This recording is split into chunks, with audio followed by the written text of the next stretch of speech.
සුබ දවසක් කියලා මගේ YouTube channel එකත් එක්ක එකතු වෙලා ඉන්න මගේ ආදරණීය ඔයාලා හැමෝම මං හරිම ආදරයෙන් පිළිගන්නවා.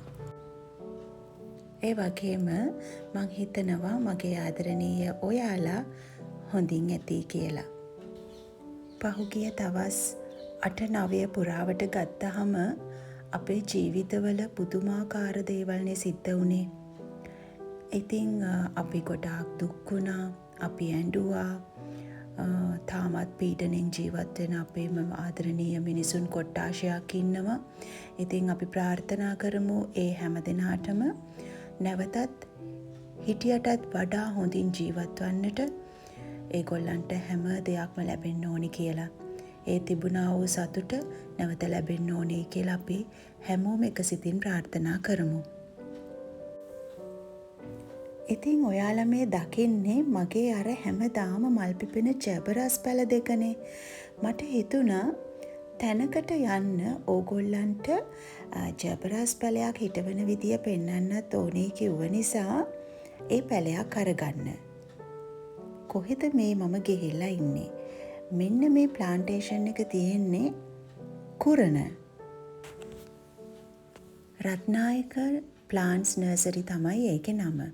ඉතින් මෙතනට ගියාම මම දැක්කා ගොඩාක් පැල වර්ග තියෙනවා, විවිධ වර්ගයේ පැල වර්ග තියෙනවා.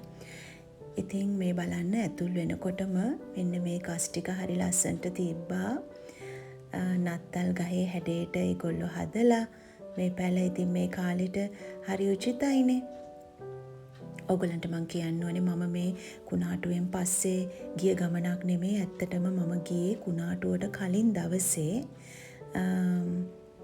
මෙන්න මේ විශේෂිතම පැලයක් හොයාගෙන තමයි මම ගියේ. මොකද මම හැම සැරේම නත්තලට අරගන්නවා පොයින්ට්සිටියා පැලයක්. මං හරි ආසයි මේ පොයින්ට්සිටියා පැලවලට. මමයි මගේ අක්කයි දෙන්නම එහෙමයි.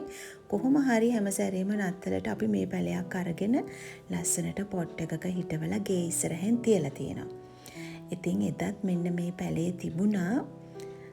මේ පැලයක් උනේ 4500යි.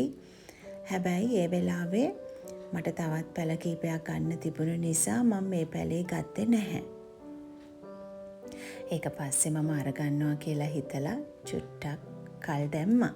හැබැයි දැන් මගේ හිත වෙනස් වෙලා තියෙන්නේ. මට හිතෙනවා මේ නත්තලේ මේ වගේ දේවල් වලට මම සල්ලි වියදම් කරන්නේ නැහැයි කියලා. මොකද හිත හදාගෙන එහෙම කරන්න බෑ.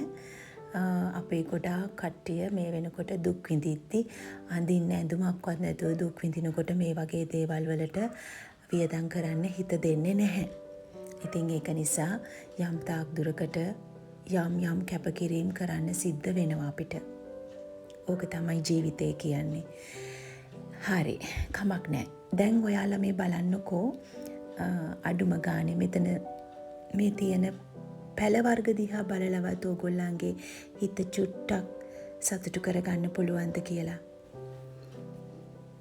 ඇත්තටම මෙතනදී මම දැක්ක විශේෂත්වය තමයි මේ හැම පැලයක්ම හිටවලා තියෙන විදිය. හිටවලා තියෙන පොට් එක. ඒ පොට් එකේ තියෙන කල එක. ඒ හැම දෙයක්ම බලපානවා ඒ පැලය අපිට ලස්සනට පේන්න. මොකද අපි පැලයක් සල්ලි දීලා අරගෙන අපිට හිතෙන ඔහේ ඕන එකක හිටෙව්වයි කියලා අපිට ඒ පැලේ ලස්සන වටිනාකමක්, ලස්සන පෙනුමක් අපේ මේ ඇස් දෙකට දකින්න බෑ. ඒක අපි ඒ විදියට ගැලපෙන විදියට තමයි හිටවන්නත් ඕනේ. අපේ ඇස පිනවන විදියට. ඉතින් මම මේ ප්ලාන්ටේෂන් එකේ දැක්ක විශේෂත්වය තමයි හරි ලස්සනට ඒගොල්ලෝ ඒ ඩිස්ප්ලේ කරලා තියෙනවා හරි පිළිවෙලකට. ඉතින් ඒවා දැක්කහම එදා නම් මටත් ගොඩක් අයිඩියාස් ආවා. මමත් මෙහෙම කරනවා කියලා. ඉතින් පස්සේ දවසක ඒ දේවල් ඒ විදියට කරන්න මමත් පොඩ්ඩක් උත්සාහ කරනවා. මේ බලන්නකෝ මේ පැල වුණත් එක පොට් එකක ಜಾති 2-3කින් ඒගොල්ලෝ හරි ලස්සනට ඒක ප්ලෑන් කරලා හිටවලා තිබුණා.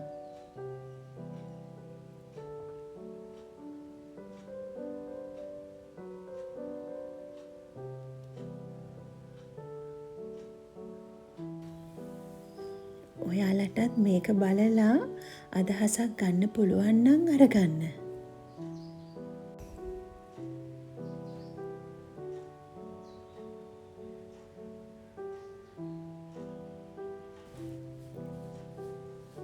මම අන්තිමට කරපු ව්ලොග් එක ඒකේ මම අපේ මේ රටට වෙච්ච දේ ගැන කතා කරා මිසක් මං ඒ මොකද්ද කරන්න කියලා ඔයාලට කියන්න බැරුව ගියානේ. ඇත්තටම මේ සුලිසුලඟට මගේ ගාඩන් එකට කිසිම කරදරයක් වුණේ නැහැ. අපිට කිසිම කරදරයක් වුණේ නැහැ. මං කිව්වනේ අර වටේ වතුරෙන් යට වුණා විතරයි. හැබැයි අර හුළඟ නිසා මට අමතක වුණා අර ඔයාලට එවන්න මම වවපු ඩුබයි රෝසාතු හිටෝල තිබ්බ පොට්ස් ටික මම අපේ බැල්කනියේ තියලා තිබ්බනේ. ඒකෙන් උනේ අර මට අමතක වුණා ඒ පොට්ස් ටික බිමින් තියන්න. හුළඟට පොට්ස් 2-3ක් වැටිලා වහලෙට රෝල් වෙලා ගිහිල්ලා එහා පැත්තේ වත්තටත් වැටිලා වහලෙත් පොඩ්ඩක් ඩැමේජ් වෙලා තිබුණා. ඉතින් ඒ දේවල් අස්කලා අපි එදා අස් කරලා බැල්කනිය හෝදන වීඩියෝස් වගේක් තමයි ගිය සැරේ ඔයාලා දැක්කේ. මල් ළඟ තියෙන ඩුබයි රෝස පාටවලට අමතරව තව පාට කීපයක් මෙතන තිබුණා.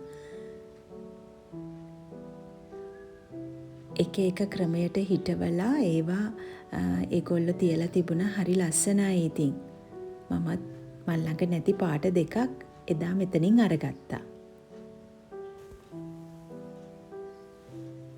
මං සමහර මල් වර්ගවල නම් දන්නේ නැහැ. මොකද මම මේක ව්‍යාපාරයක් විදියට කරන දෙයක් නෙමේනේ.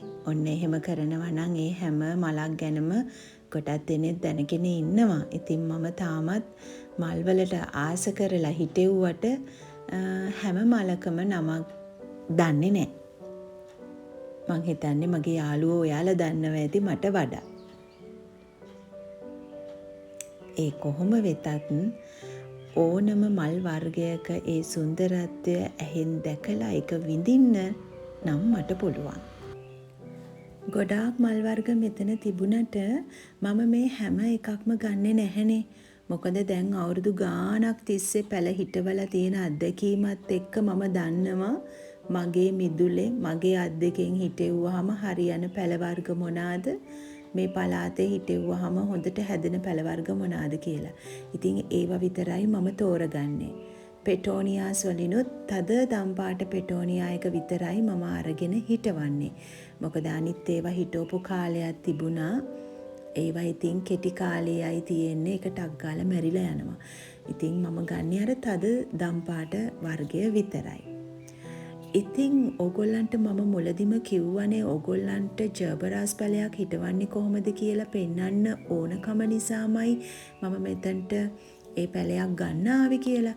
ඉතින් කොහොම හරි මම හෙව්වේ දැනට මල් ළඟ නැති පාටක් ඕගොල්ලන්ට අරගෙන පෙන්වන්න. හැබැයි මෙතන ජර්බරාස් පැලයක් මට හිතට හරියන එකක් තිබුණේ නැහැ. ඒක නිසා මම මෙතනින් ජර්බරාස් පැලයක් ගන්නෙ නැතුව තමයි එදා ආවේ. වෙන තැනකින්වත් ඒ පැලයක් ගන්න ඕනේ කියලා හිතලා. හැබැයි තාමත් මට ප්ලාන්ටේෂන් එකකට යන්න බැරුව ගියා. පේනව නේද? මං කිව්වනේ අර සුලිසුලඟ එන්න කලින් දවසේ මම මේ ප්ලාන්ටේෂන් එකට ගියේ කියලා. ඉතින් එතකොටත් ඒ හුලන් තත්ත්වය ටිකක් තිබුණා. මේ ගස්වැල් හෙලවෙන විදියෙන් ඕගොල්ලන්ට ඒක පේනවා. මේ ප්ලාන්ටේෂන් එකේ තත්ත්වය නම් අනේ මන් දන්නේ කොහොම වුණාද කියලා, මේ පැල හොඳින් තියෙනවද කියලා දන්නේ නැහැ. මම මේ එදා දැක්ක මේ ලස්සන ඒ විදියටම රැඳිලා කිසිම පාඩුවක් වෙලා නැත්තම් අනේ ගොඩාක් හොඳයි. ඔයාලට මතකයි නේද අර අපේ ගෙදර ප්‍රධාන දොරකොඩ ඉස්සරහා තියෙන බලල් පහුරු ආච් එක? ඒ වගේම ආච් එකක් මෙන්න මෙතනත් හදලා තිබුණා. මට ඒක වීඩියෝ කරගන්න හදනකොටම තමයි මගේ ෆෝන් එකේ බැටරි ලෝ වෙලා ඕෆ් වෙලා ගියේ. ඉතින් මට ඒක ඔයාලට පෙන්වන්න බැරුව ගියා. මගේ ආච් එක වගේමයි ඒකත්.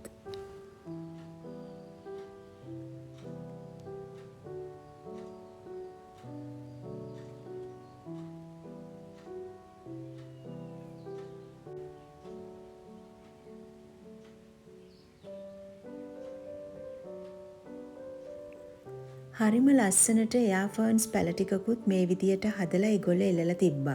මේ මොකක් හරි ගහක ගෙඩියක් වේලුණාට පස්සේ තමයි ඒකට ඒ පැල ටික ෆික්ස් කරලා ඒගොල්ලෝ හදලා තිබුණේ. ඉන්ඩෝ ප්ලාන්ට්ස් ගොඩාක් තිබුණා හරි අපූරුවට ලස්සනට හිටවලා ලස්සන පොට්ස් වල.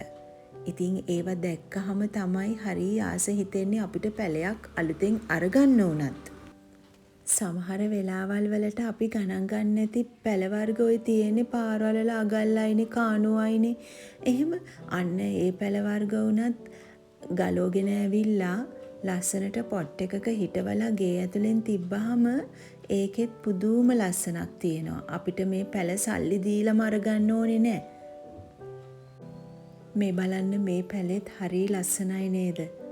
මට ගොඩාක් ආස හිතුණා මේ පැලේ දැක්කහම කොලේ යන්තම් රැල්ලක් වැටිලා හබරල පැලයක් වගේ ඒක. ඒක අලුත් වර්ගයක්. ටිකක් මිල අධිකයි. ඒ වුණාට පුදුම ලස්සනක් තියෙන්නේ. ඔන්න ඔය විදියට ඉතින් එදා දවස මගේ ගත වෙලා ගියා. ආයෙත් ඉක්මනට අලුත් ලොග් එකක් අරගෙන මගේ ආදරණීය ඔයාලව බලන්න මම ඉක්මනටම එන්නම්. එතකන් ගොඩාක් පරිස්සමෙන් ඉන්න.